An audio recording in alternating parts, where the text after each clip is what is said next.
Welcome to State of the Hack Black Hat Edition. Nick Carr and I here. Hey. Oh, we got to open it. Oh, good There job. we go.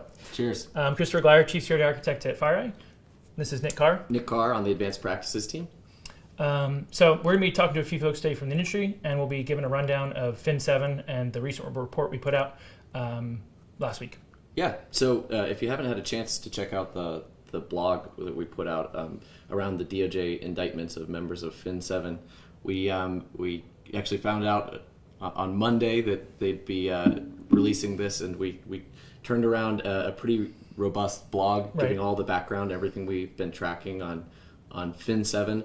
They've been such a almost inspirational group for us. Like they've been so interesting, and what we try to do with the blog is give an overview of the DOJ announcements that came out, then a recap of a bunch of our other blogs that we've actually written about Fin7 and some of the really novel techniques that they used, and then got into one of the coolest parts of the whole story to me, the Fin7 story, is that they operated a front company called Combi Security, and so we get into what that looked like and the unwitting members of it that were basically thought they were conducting penetration tests. You even said they listed their clients, right, on their website. Yeah, or at least either on their website or on the I think when they were doing like recruiting and advertising, as a official company, they had they posted on job boards looking for red teamers. They had folks who had on their LinkedIn profile, they actually listed Combi Security as as an employer, either current or past. Obviously what we're not sure of is how many of those employees who were working there actually knew what was really happening. Was there just like a small group of people who knew the whole thing, or did all of them know? We're not really sure. It's the just indictment's not really clear on that. It's a fascinating world where I think security is unique in this way that we have people that are hired to conduct red teams and penetrations, and we have our own red team operations at FireEye, and thinking just conceptually that you'd get that access or be the initial access crew. The way that these large groups are broken up, I mean, they're already broken out by team roles. The idea that someone might have conducted that and had no idea that access was then being used for massive card theft. So over $1 billion conservative estimate that group walked away with. And Fin7 was definitely one of the most prolific financial groups that we've seen in the last 3 years, especially. They've targeted hundreds of our customers. We've done a ton of different incident response engagements, mostly in the retail, hospitality sector. And casinos and gaming. We're in Vegas, so worth mentioning.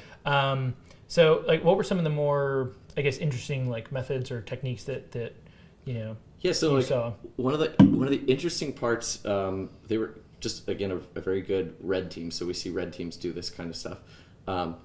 We try to train users not to click on attachments, but they targeted people that had to click on the attachments. They targeted people in customer service, people that have to open a document. So they'd send catering orders. They would send. They really got into complaints about their food and stuff like that. Yeah, food safety issues. Like they'd pretend they were like the FDA sending a complaint or something about customers of yours are complaining that they got food poisoning. And so they'd make the email look authentic and everything else just to try and convince the user to open it. Yeah, and they so there's a number of cool things. We made a quick reference to it. One of my favorite parts of what they've been doing more recently is using web forms to start that complaint process, either to establish contact and have them reach out and follow up with delivering malicious documents as they build that relationship, or to actually use an upload capability on a website to lodge a complaint that's actually the phishing document that then comes in and is delivered within the organization via a different service. So Salesforce or something is actually going to send it around internally. And so then the weird thing for us is when we're doing an investigation and we see that the initial once you trace it back, the initial infection vector is Salesforce. You're like, wait, what's going on here? And so then you have to interview the client and say, hey, what's this connected to? And so kind of putting two and two together. Yep. But it's a pretty novel technique. It's certainly very effective. Yeah. Right. And so we knocked down a bunch of different techniques these guys use, how to help find them in your network, and again a recap of some firsts. They created their own style of command line obfuscation that led to our first guest was Right. Devo on our Daniel first Bohannon. show. Yeah, led to his further research and taking the concepts further. But all these things that we actually see in a lot of other areas were either inspired by or created by Fin7. So just it's interesting. I said a lot of respect for what they've done, and it's interesting to get to know an attacker that way. And we just wanted to help tell our technical side of the story. I got the opportunity to write this up in 48 hours with Barry and Kim and Steve Miller. Lots of late nights to pull that whole. It was like what 10 or 15 page blog post in like 2 days, including all the technical review and everything else was. So it's nice. It's cool though that we have all the data in the right format to be able to do that. But I just wanted to say, like, although I had the opportunity to put that together, this has been like a story that's been across industry. Like a bunch of other companies have dealt with this. A bunch of people in our company, like a bunch of Mandiant consultants that have done all of this work, and the intelligence team that's been modeling and keeping it. So like we can only do that with all of this work, and again, a community effort. There's a lot of great people. Yeah, I think so. One of the suspected subgroups of Fin7 we call backdoor, or actually Proofpoint, back in July 2017, first actually publicly talked about them. And so they named them backdoor, but they talked about that. So talking about the community effort. And we learned a lot from other people, and that also helped us better understand. Like we do some subgroup tracking when groups start to splinter off. We talked about that on some previous episodes with members of our adversary pursuit team. But it's really cool and important to be able to track like that when something occurs. Like we don't expect Fin7 is going to go away. Maybe Fin7 as we know it, but there's all these non-extradition countries, all these members that are still going to keep doing this work, and that's not just hypothesis. We're seeing it happen within 2 weeks. Or 2 weeks prior to the indictment being unsealed, we saw backdoor being activity. We saw them developing new lures, and we actually saw them trying to send it to our clients and do that complaint, the phishing stuff. So yeah, and then there's also there's already a company that we've seen that's kind of been spun up similar to Combi Security that we think is kind of the next coming or what might be another similar thing. Hopefully we'll put some info about that out as we continue to watch it, but it's kind of interesting seeing that maybe they'll follow the exact same formula with another security company. So were there any other things on Fin7? We released a ton of our technical indicators from along with the blog post. There were a couple hundred IPs, domains, hashes. A bunch of the IPs were virtual private cloud infrastructure, so some of it you need to take with a grain of salt. But and we notated that, so like we released what I guess we call those atomic indicators, the high fidelity stuff. We have our I think we've talked a good amount about the way we categorize IOCs. We also have real-time detection that we consider an indicator of compromise, all these behavioral things. We tried to, although we didn't release all of those that we use on our products and in our response, we tried to release, Steve Miller wrote that section overviewing the different techniques and methods that they were using and how you'd be able to search your network for it. So there's atomic, like real tight stuff, and then tips on where to go look to investigate, especially if your organization was reached out to from law enforcement on this to try to piece together the puzzle. And we would expect that there's still latent compromise at other organizations that don't know it. That they may still have access or something else. The indictment and what was released, and they named several different companies, but there's tons of other companies that weren't either included or don't know that they're active. Currently a victim. Hundreds of victims, and so I also want to. Quick shout out to Flair. I don't know, where's the logo? It's there you go. For the great hat, by the way. But they did some awesome work on this. We tried to highlight it a little bit, but Michael Bailey and Tom Bennett, I think they'll actually be kind of speaking more publicly about some of that analysis. But the really cool work they did in reverse engineering the video protocol that was used, that Fin7 was recording their access. Yeah, what was the point of that?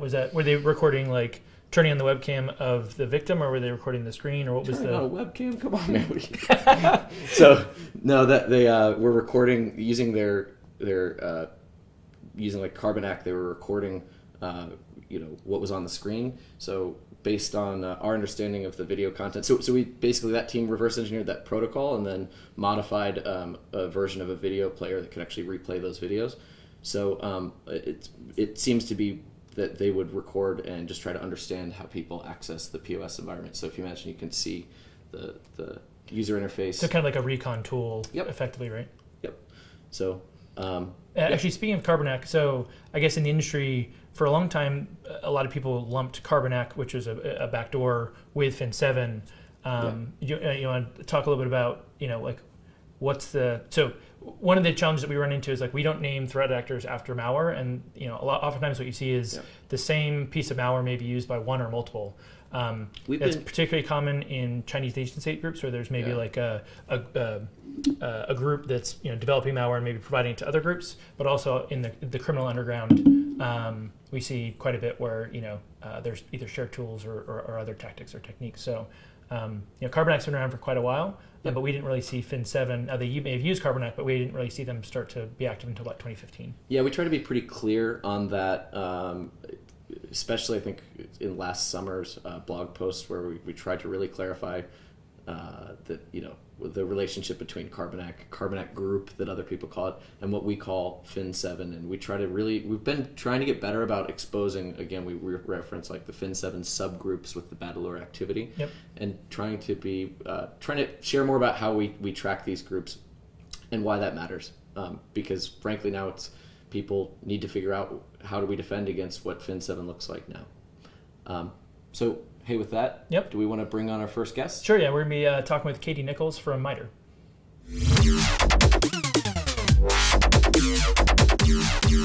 We're sitting here with Katie Nichols from MITRE's attack team. Cheers. Cheers, guys. Thanks for having me. Absolutely. So we know you from MITRE's attack team and some of our work we've done together. But we tend to have guests explain a little bit about their background and how they got into the space. So how'd you get here? Yeah, kind of a weird path like anyone else, right? I came out of college. I went to a liberal arts school, women's college in Massachusetts, Smith College, and I wanted to go into journalism. It was 2007, so not a whole lot of jobs per se. Right. So got researcher gig in DC, and then I was kind of in the right place and right time. In 2009, got hired on by DoD and got trained up in cybersecurity. I was so lucky. I honestly was kind of hesitating to go into cyber, and chatting with my now husband, I was like, I don't know if I want to look at code, 'cause that's not me. Right. But after I got into it, looking at kind of adversary intentions, that's what really interests me. That's right, intel side. So yeah, since then I haven't looked back. I've worked in security operations centers. Then I've been at MITRE for a little over 3 years and on the attack team for most of that. So awesome. Did you find it like a pretty steep learning curve in terms of like going from like a liberal arts journalism background into cyber, and like what were the things that you did to level up? Were there like books that you read or other things that may be useful for other people who are trying to maybe follow a similar path? Yeah, absolutely. I was lucky. I had a SANS class with Eric Cole early on. Okay. It was 401, and it floored me. It was so mind-boggling. All of the What's the 401 class, just for the audience? It's like security essentials, like boot camp style. Okay. But Eric was awesome and kind of introduced me to the principles of cybersecurity. And so I feel like once I had those principles, the rest came. Okay, TCP IP, I can learn that. And I can learn about hash values, a little bit of basic RE, dynamic analysis. That comes, I think, once you have those principles. And I've also found that my liberal arts background is incredibly helpful. Like you mentioned, writing your massive blog posts. If you don't have strong writing skills, you're gonna have a bad time. It's tough. So I found that the technical stuff you learn, and it's those liberal arts, how to analyze, think, write, communicate with people, right? That gets you a long way in this field, like any field. That's pretty cool. So from an attack perspective, I guess just for the audience, what's the background? How did you guys come up with it? What was the genesis? Leading up to kind of where we are today, if people aren't familiar with the background. Absolutely. So simply, attack is a knowledge base of adversary behavior. A lot of people are confused, what actually is it? Knowledge base, right? So the way it came to be, MITRE had something called the Fort Meade experiment up in their Annapolis Junction, Maryland site. And they did a series of red team, blue team exercises. So red team would do their thing on the network, completely own it, and then they talk to the blue team and say, hey, what did you see? And they found that they needed something to communicate with each other, right? And that's kind of how attack was born. The red team would say, here are the techniques, the behaviors we performed, and then blue team could come back and point to those same things, kind of that common language. And the team thought that it might be useful for someone else because it was really useful for them, right? Sure. So in 2015, it was publicly released, and since then it's been sort of a wild grassroots growth, right? Especially over this last 6-8 months. Last month we hit 10,000 Twitter followers, And that's not because Blake and I are amazing at Twitter. It's because people are finding attack useful, which is what's so exciting about it. So yeah, really, I think people found it useful in defense, in red teaming, and threat intel, which is my forte. And so the growth has been kind of fun to watch. Cool. So when we were talking earlier in the earlier segment about Fin7 and kind of the recent indictments, and then the pretty lengthy blog post we put out. When something like that comes out, or from us or from some other vendor, like what's the process kind of behind the scenes for your team in terms of like how you digest that, what you do, et cetera? Yeah, absolutely. So that's I take the lead on the threat intel stuff when it comes out. So we were really excited to see Fin7 and your blog post come out. Anytime there's that post-exploit detail, that's where like enterprise attack, which is initial access through command and control, that's where it really shines. So we just kind of parse through it and look for the behaviors, right? People are so used to threat analysts looking for IOCs, indicators, IPs, email addresses, easy to spot those, but it's sort of a different take to look for those behaviors. So we kind of go through and look for, what the behavior is, and then tie it back to the techniques that we know. It's a little easier after you've done it for a few years, right? Sure. And then also thinking about, is there anything in that new report that we don't have already covered? So looking at the Fin7 report, this is also a great way that when you have a new report about a group, looking at what you already know, like the techniques you already are familiar with, and mapping that to the detections you already have, right? So Fin7, I know scheduled task was in there, Mishto was in there. Right. But then you might look at some of the other weird stuff like the Salesforce thing. Yep. And as a team, we kind of think, hey, does that fit into an existing technique? Or do we need to create a new one or modify something? Sometimes we do that as well, like change the level of abstraction. So that's... We argue a lot on Slack about, what should we be doing, what should we add, and emojis are key in those arguments. Right. So. Sounds like what we do internally when we're debating threat groups and subgroups and so we constantly we're like updating our data model and the way we do intelligence, or extending it to new behaviors and stuff like that. And there's a multi-person approval process and proposal that we've tried to stand up. But so like how does that? I guess how do you guys handle whether you decide something is an existing technique or give more info about it? Because one of the things I like the most is it just makes all this stuff accessible for people who don't have the data or don't, hopefully their environment's protected and they don't have to respond. They can go to attack and get links and get deep, but also get an understanding. So, I guess how do you guys add new techniques in there? Yeah, it's a pretty collaborative process, and there's a lot of nuance, so like anything in analysis, right? We recently released a philosophy paper that you can find online. It's linked from our website that goes through kind of how we think about adding new techniques, what's in attack, what isn't in attack. We also rely a lot on the community, right? MITRE, we're maintaining it, but we don't see all the threat group activity like you guys do. The rest of the community, the vendors, people in SOCs, they do. So we rely on contributors quite a bit.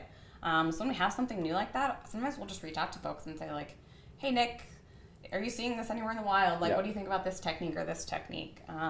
And so, right now MITRE's maintaining attack, but in the next few months, we're really hoping to open up the governance a little bit, trying to get other people from outside MITRE to give perspectives on what should and shouldn't be an attack. So we're thinking through right now how we can do that, but we definitely want to grow it. Any chance of getting Fin digestion as a MITRE attack framework item in there? I'll have to ask the boss man. That's Blake. I'll make a phone call right after this, and we'll see what Blake says.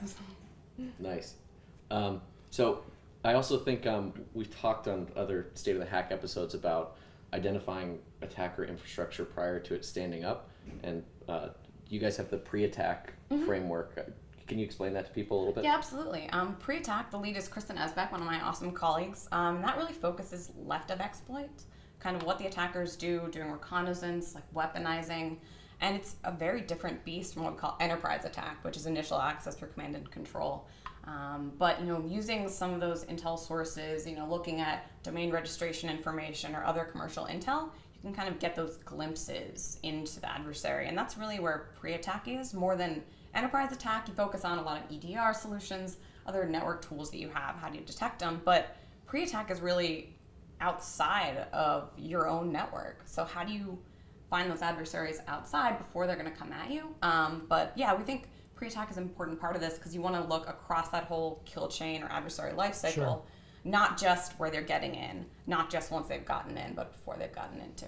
So you guys are starting some testing, of different vendors and mapping them to attack maybe it'd be helpful to walk through, for everyone, like kind of the background and how you got started, and then maybe a little bit about like what that actually might look like, or Sure. what you're looking for there. Yeah, absolutely. So this is a separate effort. The attack team maintains attack, and then separately, Frank Duff is leading the attack-based evaluations. This grew out of an effort called Let's that was really about public-private partnerships. MITRE does a lot of work for government, so government would offer that they want a product evaluated, and MITRE would help them out with that and kind of helps the government figure out what the product can do. That was really popular. MITRE did a few of those, so we've spun up a new effort. We're in the progress of doing that right now, where we're testing a subset of attack techniques based in the style of APT3, not exactly, but kind of emulating them. Okay. So the idea is to test the EDR vendors that have signed up. There are 8 of them right now, and go step by step through a technique. The red teamers that we have are gonna execute it and then say, hey, how did your tool detect it? So it's really about articulating what the tool can do. We're not going to do a scorecard. I know we chatted about previously kind of Sure. the challenges with that red, yellow, green, because when your detection is green, what does that really mean? So you're not going to detect it every time, right? How are you guys defining like detection, or at least like how are you going to try and provide nuance to that when you're evaluating kind of the absolutely. individual So rather technique? than scoring, we're thinking of it, as I said, as articulation. So we're going to kind of try to categorize what the detection was like. So something like a general behavior, whether it was an indicator of compromise, whether there was telemetry available someone could search on, whether it was delayed after the fact. Some people are correlating data. So we're going to do our best to capture that and then report that out. The exciting thing about this is all the vendors have agreed to have the results released publicly.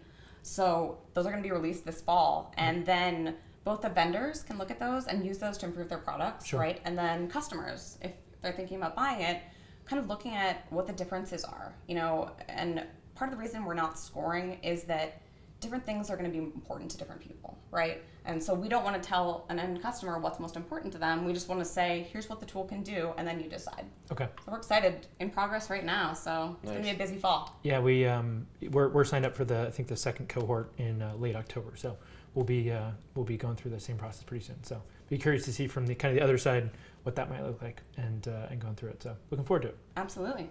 So you definitely explained that you guys have a very difficult job, and you guys do a nice job at it. Is there anything that people could be doing to make that easier for you, either security vendors or anyone else that you work with? Well, thanks for asking, Nick. What a great question. No, seriously though, I said it earlier, like we don't have all the answers, we don't have all the visibility. So the best thing to do is to contribute. So right now it's emailing us, attack@mitre.org. Anyone sees a technique that should be added, a threat report that should be added. We recently released a short 2-pager with some examples of the types of formats that we're looking for. That makes it easy for us to add info to the website. So we get contributions all the time. We kind of work with people, say, hey, it might not fit here. Could we change this technique? Or we need to tweak your group contribution in this way. But that's really, what we're looking for. And it's wonderful to have so much help. And that it just makes the model stronger for everyone, right? Sure. Helps us all out. Now, you mentioned earlier that you have a conference coming up, I think? Yeah. We're really excited. First ever AttackCon, October 23rd and 24th. The call for proposals ends August 15th. So if anyone right out around there, the corner. please submit proposals. We'd love to have any proposals, especially about more technical attack use cases. We're really looking with the conference to bring together kind of the community of people who are using attack. And so things about how you've implemented attack in your SOC, any research you're doing, that kind of thing. So I personally am biased towards threat intel talks, but I'm not the only one who has a say. So so we'd love folks to come to that. We'll be opening up registration in September. So we're excited to bring together the community. And that's really the theme in the next few months is, people are starting to find attack really useful. And that's awesome. We want to empower everyone's use cases, whether it's SOCs, vendors, students who are learning from it. Sure. And so looking at ways we can do that. We also have a new website coming out in September. Wow. So I don't know if you guys are MediaWiki fans. If you are, I'm really sorry, but it's going away. I know API users are going to be sad. But yeah, so it's going to be Stix taxi-based. Okay. And we're hoping it's going to be a lot easier to use, more stable. So also a new GUI, not going to be MediaWiki. So that's coming in September. All right. Well, thanks so much for your time. Yeah, and, awesome. It was great Thank having you so you much for having me, guys. Cheers. Cheers.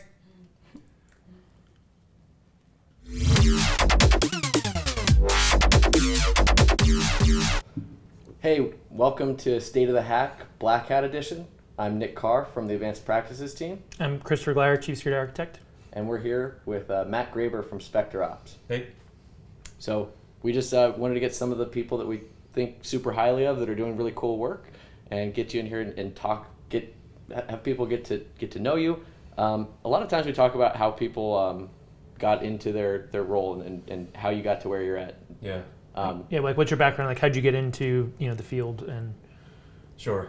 Yeah, I mean, personally, I'm always fascinated by everyone's story about how they got into it, because like there is no standard path to get into InfoSec, and everyone comes in with a unique experience, and where they come from, definitely dictates that. For me, my first job, or like my first career, I would say I was a rock climbing instructor when we were living out in Maryland. So I did that for maybe like 5 or 6 years. That was a lot of fun. Eventually realized like I need to get a little more serious with my life. I still didn't really know what to do. I started college, but then I also met a lot of people when I was climbing. They were in the military. They were various government agencies trying to convince me to join the military. So I was always interested in languages. So for me, I ended up joining the Navy. Only reason I didn't join the Army was because the recruiter was out to lunch that day. So Navy recruiter came up. Sure enough, the rest was history. I was a Mandarin Chinese linguist for 6 years. So nothing like super computer related per se, but as I was going along, I met a lot of people like in the government space who were doing computer related stuff, both on like the offensive and defensive side. So I was really fascinated by that. So actually, like I specifically remember like one of my like side duties when I wasn't doing linguistic stuff was I was like on the auxiliary security forces. So I was like, for better or for worse, I was like the first line of defense for this little military installation that I was at. And I would always notice when various people would come in, and like sometimes they'd have like their government blue badges with like their DEF CON lanyards on it and stuff. And so like I knew I had no experience in InfoSec, but I knew like I was really interested in that. And so I saw enough people and started to get into those circles and realized that like there's some really, really sexy opportunities here. So military didn't really pan out for me. Like I didn't want to be deployed all over the world for the rest of my life. So I studied as much as I could, finished up my CS degree while I was in the military, and thankfully the military paid for all that for me. That's so nice. Not having student debt is a nice thing. Finished that up, got a few certs, and then lucky enough for me, I had enough drive and interest that I convinced the people I interviewed with to, you guys probably know like Chris Campbell, Obscure Sec on Twitter, and various other guys on that team. Sure enough, my first InfoSec job was on the Army Red Team as a contractor. Oh, sweet. So it was Jedi mind tricked your way through. Yeah, exactly. Fake it till you make it. So had a lot of great experiences there. Just cut my teeth in InfoSec. That job, working with great people like Chris, Skip Duckwall, passing the hash on Twitter. So really great people. Eventually just wanted to spread my wings, got into more of like the offensive side of things for a little bit. And so that's where like I really learned to reverse engineer. And then like eventually I wanted to transition from what I was doing to full-time malware analysis. So I actually picked up Sicko's, Mike Sikorsky's Practical Malware Analysis book. Read it front to back, did all the labs, and also at the time, like when I was on the Army Red Team, like that's when I really started to pick up PowerShell. Because like at the time, like nothing was detecting it. Was this like PowerShell 1.0 days or like? Yeah, so like very early PowerShell days. Like so, a little sidetrack. So the very first PowerShell script that I wrote was a shellcode runner, because like there was this silly little executable called Syringe that we were running that would take a shellcode payload as like a hex string, cast it to a byte array, and then like create remote thread on that, right? So we were getting caught with that. Saw Dave Kennedy's DEF CON talk way back when, PowerShell OMFG. That was like, the lights went off in my head, and that's when I realized like there's very little that you can't do in PowerShell, and no one's detecting this stuff. So I wrote my first shellcode runner. Anyway, going back to the RE stuff, as I was going through Sicko's book, there was a section on process hollowing. And so the lab had like a 32-bit sample, and so like I was still kind of learning and getting comfortable with like the Win32 API and stuff in PowerShell. And so I wanted to do a 64-bit variant of that malware, implementing that in PowerShell. Okay. So like I was able to, I figured that out eventually, like wrote one of my early blog posts on the subject. Sure enough, later on, I think Sicko had tweeted out that what was it? Was it M Labs at the time? Yeah, it was M Labs. Yeah, Yeah, so M Labs was hiring. This is the precursor to Flare. Ended up interviewing with them. Yep. With like Steve Davis and I forget who else was there, but Sicko was there. Nick Harbour, maybe. Or? He wasn't. No, he wasn't there Okay. at the time. Yeah. But anyway, so got a job at FireEye on the Flare team. This was like right after the acquisition. Yep. And it was a blast, man. Like Sicko was a really amazing boss, and I learned so much and like working with people. So like I was in the Alexandria office with you guys. That's right. Yep. I'm out in Seattle now, but I got to work with people like Willie, like Claudio, like everyone on the team really was just amazing. So Willie Valentin and Claudio Terescu. So. Yep. Working with you guys, like on the early like APT 29 stuff was a blast. We worked pretty closely on all the WMI stuff and APT 29 pretty heavily. It turned out to be a real good thing that you knew so much about PowerShell exploitation, because we would every sample was like, this is really cool. What does this do? Like we had to very much stumble our way through, kind of jointly as like, I have no idea what this is doing, and like kind of, can you do a little bit of research and help me out? So it's shows that, like a lot of times have. So much of these things are like big team efforts between people with kind of disparate skill sets and totally to come up with the end outcome or result. Yep. Yeah, and like at the time I had a little bit of background in WMI. Like I had already written some like PowerShell persistence code to like abstract that whole process away. So when like you guys approached me with the really cool stuff that APT 29 was doing, that was a lot of fun. So. Yeah, that you worked on that white paper, right? With WMI. Well, we had Black Hat Talk 3 years ago, I think.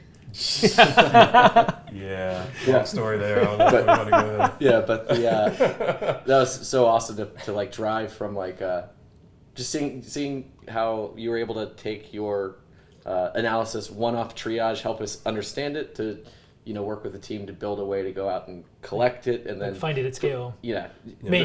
Semi-manually, but right. That iterative process was cool. It's so awesome to get people way smarter than us and deep in these areas to assist. Yeah, it was a lot of fun. So like one thing that you reminded me of when we did the research like for Black Hat and like Willie, myself and Claudio, like we did the gamut of talks. I think it was in 2015 at like B-Sides LV, Black Hat and DEF CON.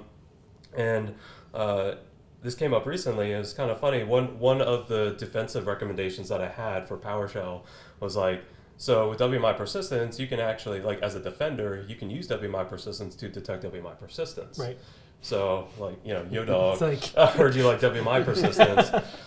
Going back to it, like just a week ago, I realized like with the talk that I just gave with Lee Christensen on subverting Sysmon, realized because there was a WMI component in our talk, it turns out that like that defensive recommendation back in the day was actually not entirely robust.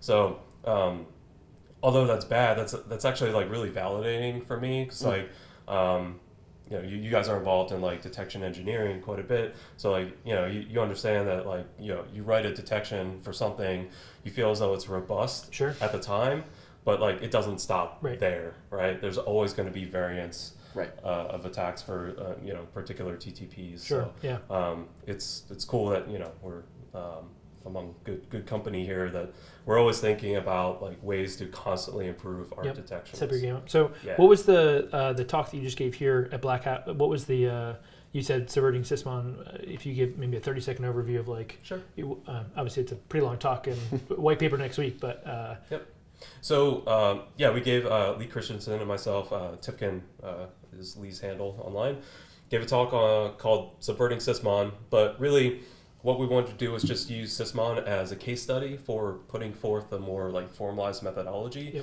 for when like our team would do an assessment against any given security product. So we got that out there. Sysmon was chosen. One, it's free utility. A lot of people use it though. Like a lot of our customers, we see that in their environments all the time. I mean, we tend to like work with a lot of more mature customers, like defensively. So like, you know, they tend to like to roll things Sure. their own. So like Sysmon is great. Like, you know, we didn't want to, you know, say anything like bad per se about Right. Sysmon because like it is actually a really great tool for supplementing data collection. Yeah. So we actually saw a threat actor recently install Sysmon on a system because they wanted to troubleshoot something. And Oh, wow. I was like, Hey, oh, well, everybody use it. That speaks volumes to the efficacy of Sure. it. Yeah. That's It's pretty decent funny. protection too, because there's a lot of guardrailing that looks for if like Sysmon's running, Right. because they're assuming then there's some visibility to what they're doing. So Yep. you'll see process checks for it. It's like, Or that they may be running in like a VM that has Sysmon to generate the events, exactly. right? Yeah. So like what we see is that, you know, at conferences like this and DEF CON, there's a huge focus on like auditing the attack surface of, you know, any product and finding like exploitable vulnerabilities. So of course, like we would be looking at those things as well, but what we found that people generally aren't talking so much about is for any given product, what are the evasion and tampering opportunities with that given product. So like we covered that for Sysmon.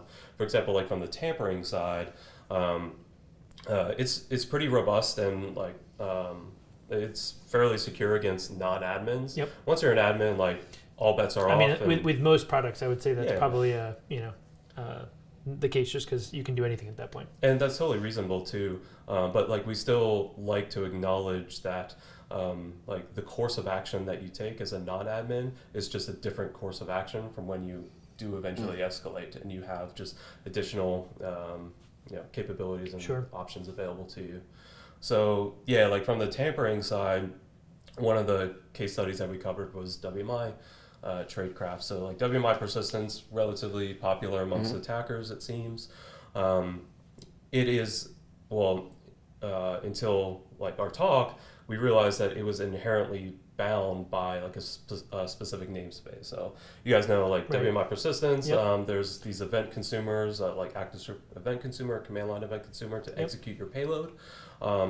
They're bound by namespaces like root subscription or root default. Well, and again, like my recommendation at the time was, yeah, just alert whenever persistence was done in any of those That specific namespace, namespaces. Right. So I had the idea, didn't know if it was possible, but it turns out you can perform WMI persistence in any arbitrary namespace. Okay.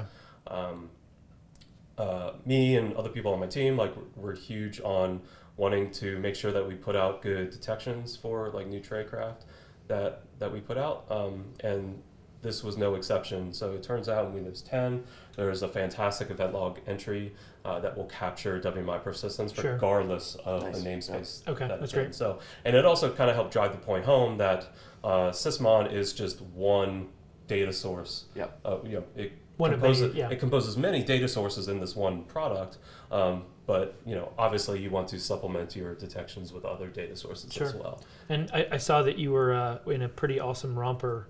Yeah, yeah, You want to tell the backstory on like how you got sure. conned or pushed into doing that? So it was all in good fun.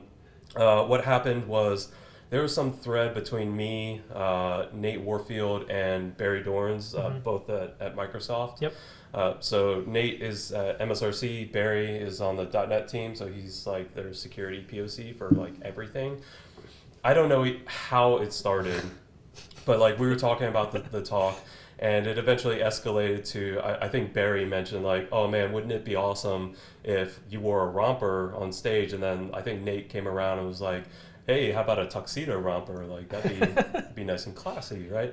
So I disregarded that for a minute. Then I thought to myself, So like initially I was like, what if I suggested that I will wear one of those things, but I'll only do it for charity? Right. And so like I had the idea, and then I had to take like 10 minutes to actually think about the implications Do I of that. really want to be in a tuxedo romper? And then start thinking about like what crazy number I would put out there. Sure.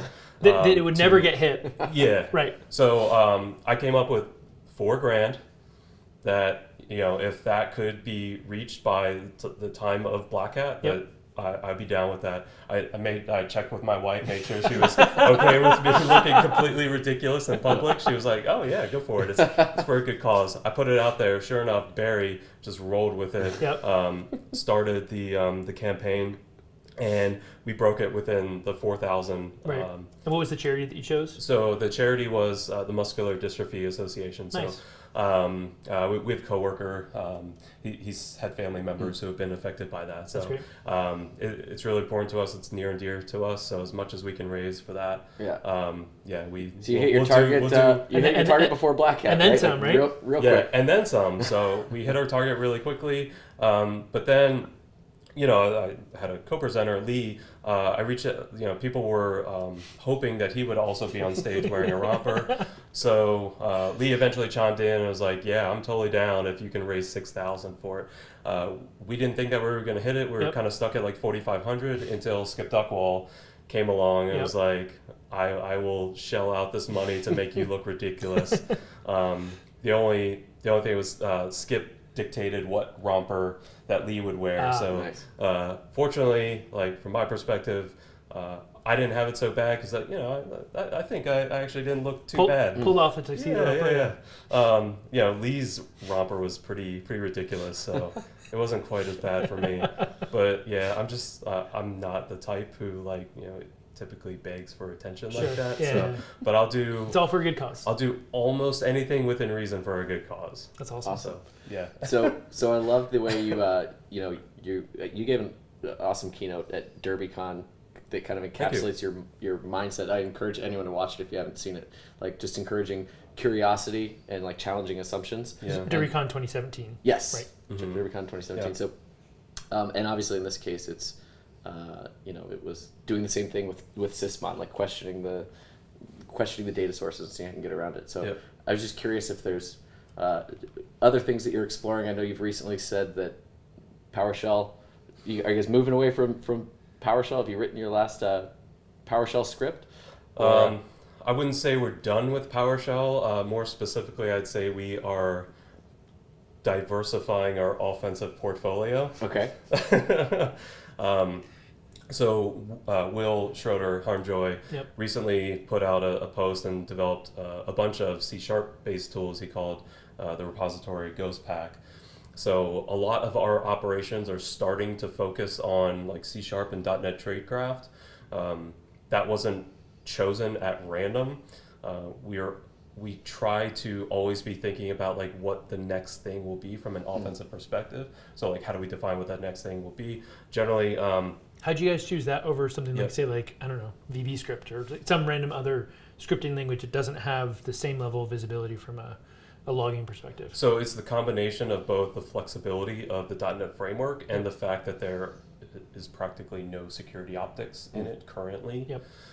So that'll be our focus for a while until other people kind of step hopefully up. There are like mitigations and security optics, Sure. in which case, you'll we'll find the next thing. We'll go scattering and diversify dark our corner. portfolio again, and you know what, we totally embrace that. Like I mentioned like during our System talk that one of the things that is like a great point of pride is like actually burning tradecraft, like spending significant resources finding new evasive techniques. And then putting it out there for the public and vendors to build detections off of. And ideally, one of the things that I push for internally pretty hard is like if you're going to put a new technique out there, try to spend at least as much time researching the detection side of things, because who better than to build robust detections than the person who's actually developing the evasive technique, like assuming they have that skill set and they've worked with like enterprises and data like at scale, like building detections. So when you're coming up with like a new, say, research idea, or like walk us through a little bit of your process of like either what tools do you use, or like how do you start with like a hypothesis or and then take that all the way through testing to get to an end result? Sure. I think that my general workflow would be like I would identify something that I'm interested in, and I'm really driven by things that aren't necessarily new, like they could be really old, but just things that just aren't talked about that much. Sure. I like to explore the unknown, and so like some of the older stuff that I was interested in was like WMI, Yep. tradecraft. But then like I've harped on like application whitelisting and like device guard for a while. Yep. So my general workflow is like I identify something I'm interested in, go as deep technically as I can, and explore all the possibilities. And I can't achieve that without proper tooling.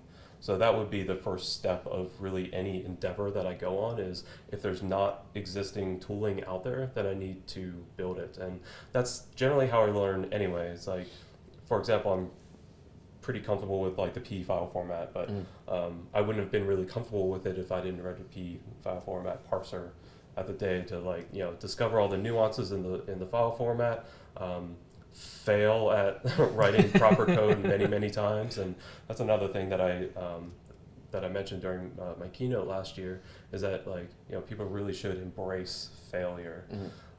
Because like, to me, like, what better way to learn than by constantly failing? Sure. You know, you're not always going to succeed at things, and when you do fail, it's going to give you a new perspective and motivate you to go a different direction. And especially when like you work with other team members who are really passionate and also embrace Sure. failure, like you can ping your ideas off of them. They can tell you how stupid you're being, which I appreciate deeply. So I would say that. So I guess the last thing would be, after I've gone deep enough into any given technology, I like to eventually resurface and think to myself, like, okay, what are the actual implications of this thing that I'm trying to learn? So like application whitelisting, I learned eventually is it's actually kind of hard to do at scale. Yeah, well, anyone could have told me that, but Sure. I like to Find it out yourself. Yeah, exactly. So, but when I like came back up to the surface after diving in so deep with that stuff, I had never really asked myself, like, okay, application whitelisting, ultimately, like, this just comes down to trust. What is trust?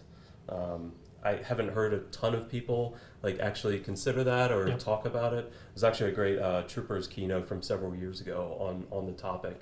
And so I actually just got back from lunch with Eno at your NW, and we had a great conversation at Troopers last year about trust. And so like I'm fascinated by that. So like I'll go super deep into something technical, and then when I come back to the surface, like I really like thinking about stuff at more of like a strategic level. And it serves as sort of like a check on myself. It's like, you know, am I focusing my resources properly? And, you know, if I'm confident that, you know, something that I've researched is actually useful from a strategic perspective, then I can talk about it ad nauseum until I identify that next thing that strikes my fancy. So awesome. Nice. Thanks for giving insight into your process. Again, if you haven't seen the previous talk, and I guess this one will be online at some point. Yeah. We got a white paper too that'll probably come out in like a week as well. Like awesome. 40-page white paper, just detailing our methodology for assessing like primarily endpoint security products. That's great. That's great. You and the whole Spectre Ops team and all the stuff you guys are putting out, like the burning tradecraft is always fun to learn and see what you guys are doing, and makes me excited to think of the stuff you haven't released yet. But just the process of where, like, if you found something really cool, taking the time, like I know it takes so much time to actually get it in a format where people can digest it, write a white paper, blog. Like I keep stumbling on your stuff or your comments on other people's things, like when you're researching a topic or a technique. It's really encouraging to see how valuable that is. Yeah, well, thanks. And I mean, I definitely appreciate like the reciprocal relationship we've had. So it's like I really appreciate vendors where like we can like proactively share our research, and then like you'll give us some like threat intel related stuff back. So it's very much appreciated. Awesome. Yeah. Cool. Cheers. Right, thanks, man. Cheers.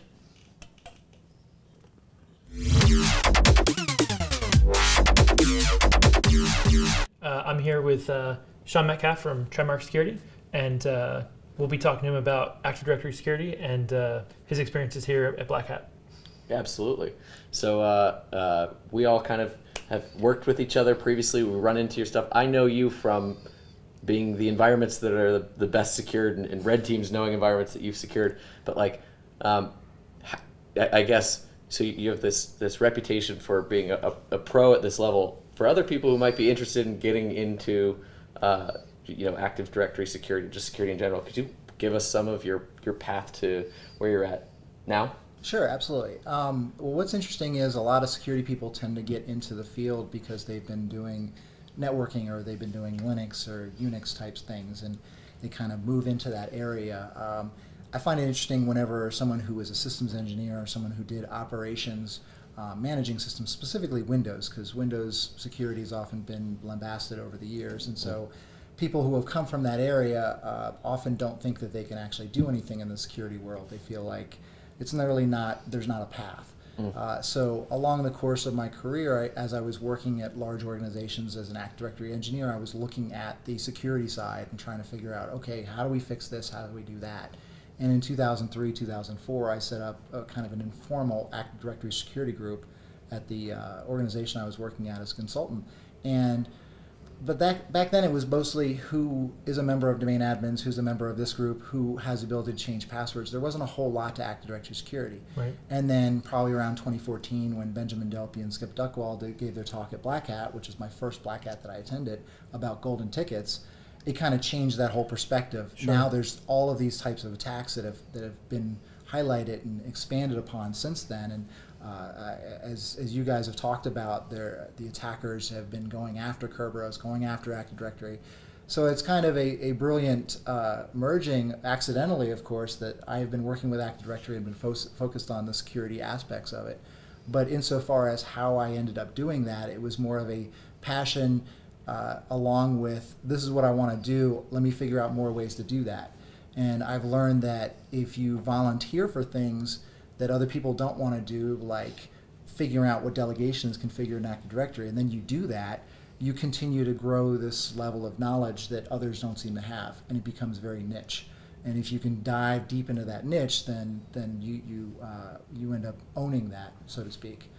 So what's interesting is in 2012, I went after the Microsoft Certified Master Certification, which was this very intense 2-week training and certification. It was training during the day, and then there was tests on the weekends, or at the end of each of the weeks, multiple choice tests, and then a lab test, like a 9-hour lab. Okay. So very much the equivalent of the CCIE. Yeah, and sounds like it. And it was grueling.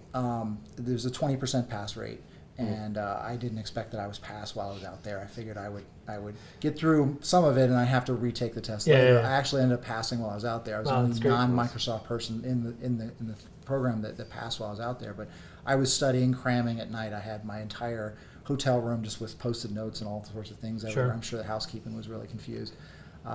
But getting the MCM was part of that path, and in order to go after it, I had to do about a year of pre-reading to really understand and dive deep into how the technology worked. Diving deep into how the technology worked gave me a better understanding of how Kerberos worked, and I would do packet captures, go through the packet captures and figure out how things work. What happens when you actually promote a domain controller?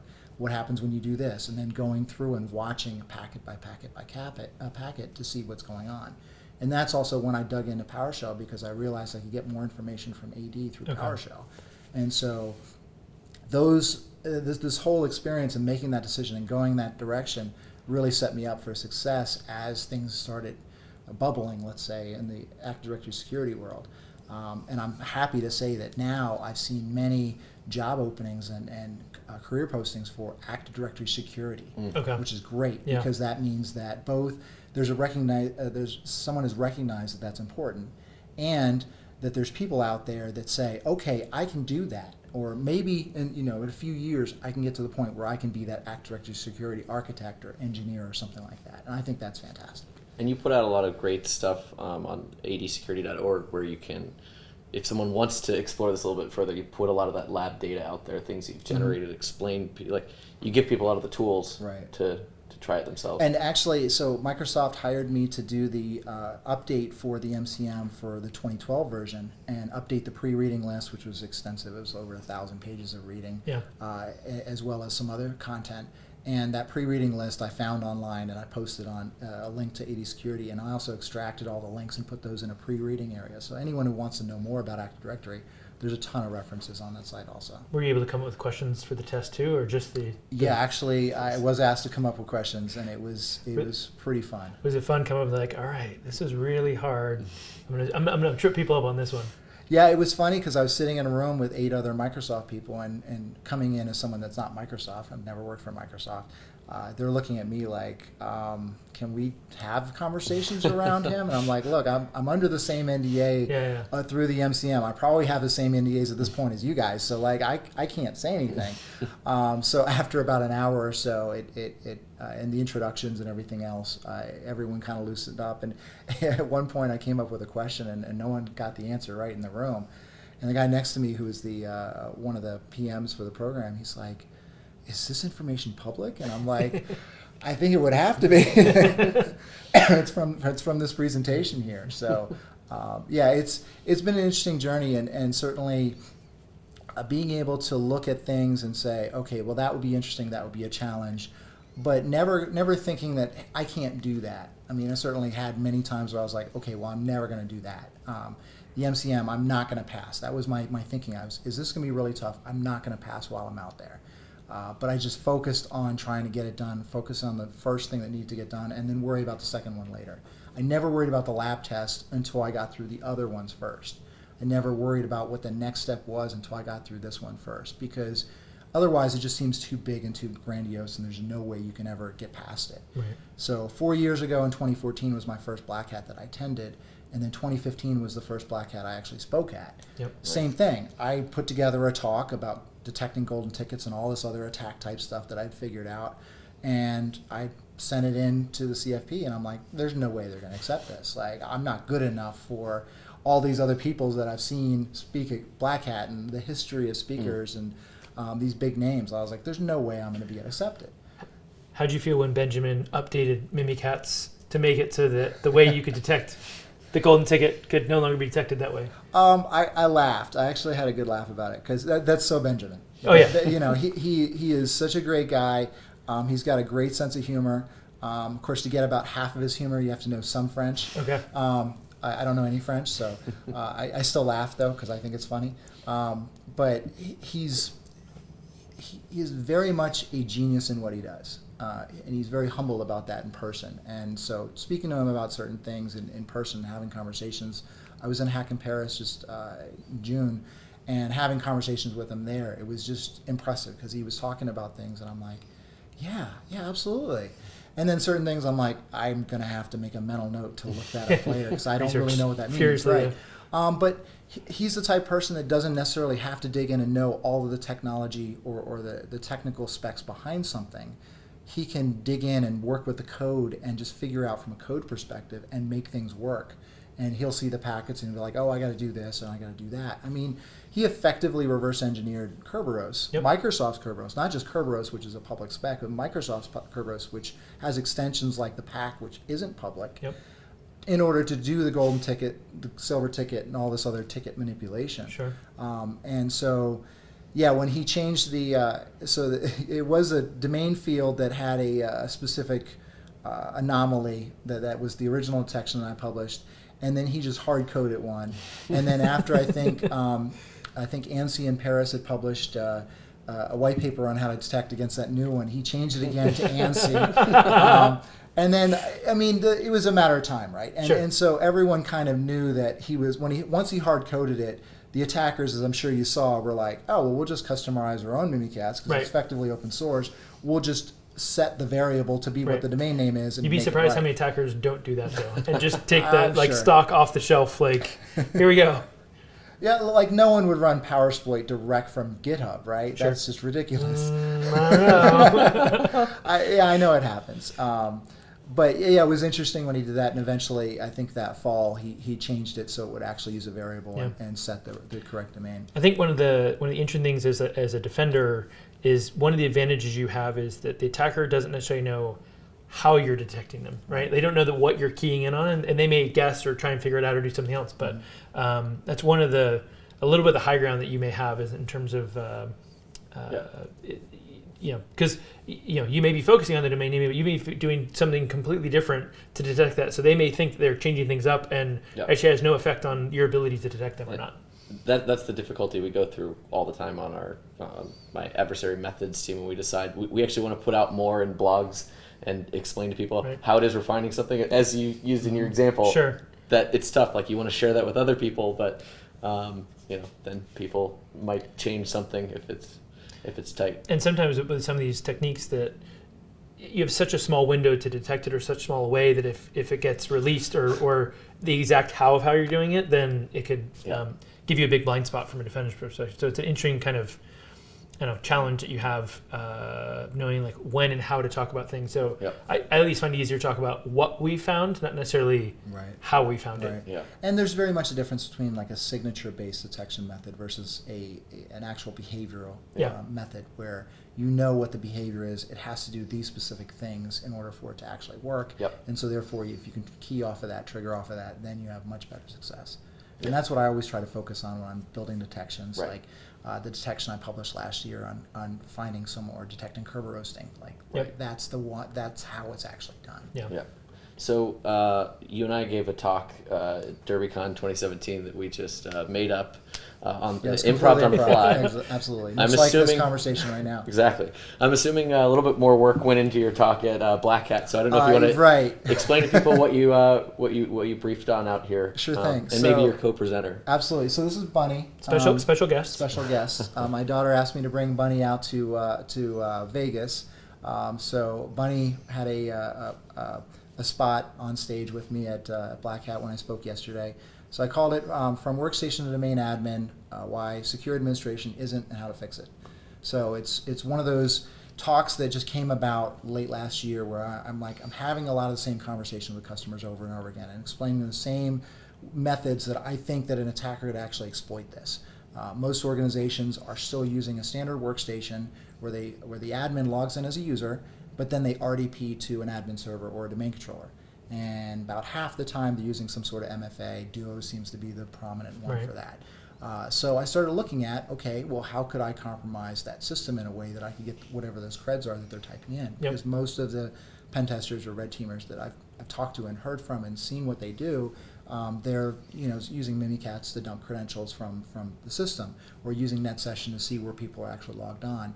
This is kind of a blind spot and a miss from that perspective, because the admin is not entering their credentials in a way that's captured by LSASS or Right. NetSession or anything like that, but they are typing it in on that keyboard that's on that system. Right. And so using a power exploit function like get keystrokes or Yep. get time screenshot or something like that, which I'm sure attackers are using, Yep. enables them to capture the information that's being typed into the RDP prompt, and then they have the credentials. And once they have the credentials, they're good. Like, they don't care about MFA at that point. Sure. So the talk walks through the different scenarios of how an attacker could exploit that scenario, of course, with a regular workstation. And then I talk about MFA and about how if you have something like Duo, and there's other MFAs out there that do something similar, where they have a default backup, which is the SMS or text configuration, where if you have self-service in the environment where a user can update their own mobile number attribute, Yep. that's often tied to the admin account that's associated with that user account. So therefore, if you can modify that by impersonating the user, and then you just capture their credentials, you can connect to MFA and bypass it that way. And you're nodding knowingly here. Yeah. We've done investigations of threat actors. APT29 is one of the ones that I know it's on this, where they, either got credits to a user or came back and used previous ones, accessed their email, say through like the Exchange Web Services API, logged into a multi-factor provider, say Duo or somebody else, registered a new account, that then shoots an email. They then access the email with single-factor authentication, approve the enrollment of the new one, and now they have access to, say, your VPN or your Citrix servers or whatever that are protected by multi-factor. Right. So we definitely see that kind of a vector leveraged pretty deftly. Yeah, and one of my key points to it is definitely MFA. MFA everything. Yeah. Like, Sure. use MFA. All the things. But don't count on MFA to be that one thing that's going to stop everything else from happening. It needs to be one of the layers. So I call it, it's not a silver bullet, right? Yep. And you guys And maybe know. not use email as the Sure. main vector if Sure. you can avoid it. If you As can. far as MFA Yeah. enrollment or Yeah, updating. exactly. So one of the things we actually do internally is we have some orchestration set up where every time we get a new phone number registered, we'll then go and check things like our HR system and a bunch of other things to see like, is this like something that we know about, or basically like correlating so that when there's some random new one that's not associated with that user in some other way, we can then at least dive into it a little more deeply and say like, was that an adversary doing that or something else? So that's certainly from like an auditing perspective. It may not be a preventive control, but it's an auditing or detective control if that were to happen. Right, and then I found a very interesting blog article that was pointed to me by Jared Haight. He said there was a person that goes by Noopy had discovered or had put a blog article about basically how Duo by default is fail open.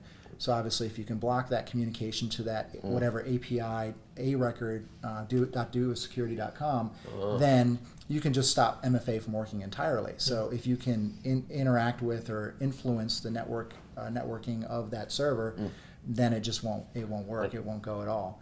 Nice. So, we got to take a look at that. Our red team released a real fish. I think we've talked about it previously, and that's another method to bypass MFA with a little basically intercept and stand-up page that you fish people for their multi-factor tokens. Right, and then use the it's obviously only valid for a very short window, so you're getting them to enter the creds and the multi-factor token in something that they believe is real, and then you log into their other thing with that second factor. The other thing I talked about is the MFA kind of double notification, where if an attacker is monitoring when the admin is actually requesting it and hit it at the same time, there's a chance that one comes through before the others, and the admin actually approves the one that the attacker. It's like a race condition. Race condition, or if both of them show up, maybe they approve both, right, around the same time. And if it's on the lock screen, you don't have any additional information about what it is. You just, especially if you come in the morning, you MFA a bunch of different things. You're not going to count. Okay, I got 4 when I was supposed to have 3 necessarily. So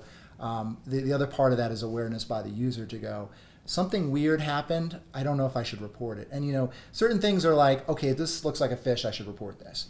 I got a couple MFAs. I don't know if I got the right amount, but it seemed like it was okay and nothing happened. So I think we're good. And someone would have to know my password. So how would they know my password? And I think that's another part of it that is always a little bit of a challenge from.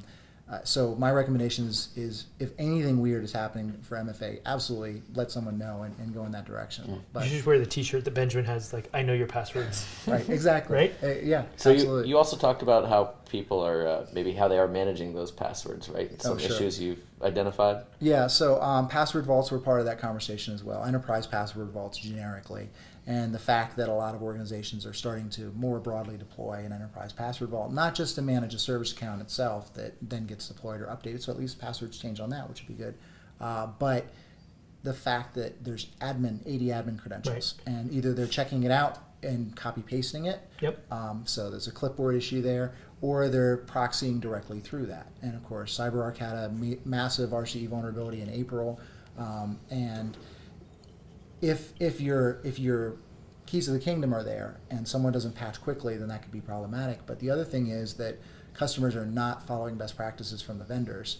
They're using users and putting user accounts into the admin group that can actually manage that password vault, which is extremely bad. So what kind of controls, like when you see companies, like how are they most often deploying the systems? Like are they putting the password vault on like a system joined to the Windows domain, or are they like managing that as like a standalone system with like limiting where you get there? Domain joined, yeah. Okay. But I mean, outside of that, there's no controls to protect or to determine who's allowed to connect to it. So like it's open to the whole network usually.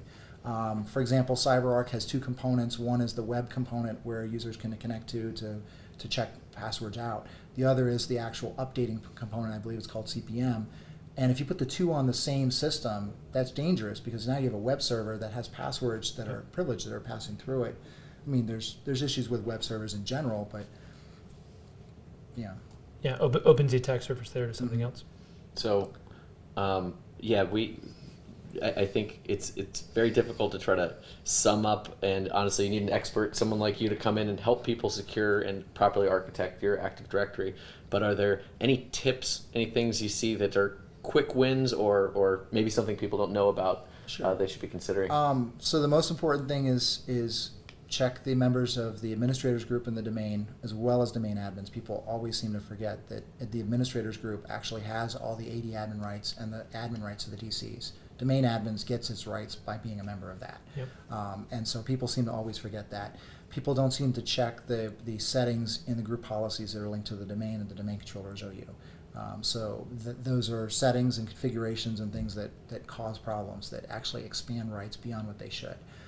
So just limiting that access and making sure that it's set correctly is probably one of the biggest things that we see. We do Active Directory security assessments and reviews for Fortune 1000 companies, and I tend to run into the same sort of thing every time. And it's a trend of, well, they're working on it, and then there's service counts. So you can get down to a certain number of admin accounts, but then there's service counts. And there's vulnerability scanning accounts, there's backup accounts, there's SQL for whatever reason. I see vuln scanning accounts like all the time. They're like, And all right, and this you know account we put why? on every single box. Because the vendor says put it in domain admins, this is Right. how it has to be done, Yep. which is horrible, because all it needs to do is hiccup, or if you have Or a you just server, spray your creds everywhere on all right, your systems. or if you right? have a server that's configured with unconstrained delegation, guess what's going to happen when that vuln scan account is actually hit? It's going to drop its Kerberos TGT behind on it. Yep. So there's a lot of issues with this, and I would love to see more vulnerability scanning products actually support agents or support the ability to break it out by workstation, server, and domain controller. Definitely not have all those together,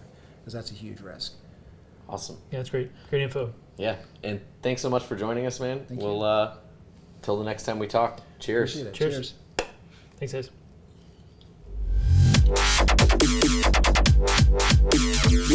guys.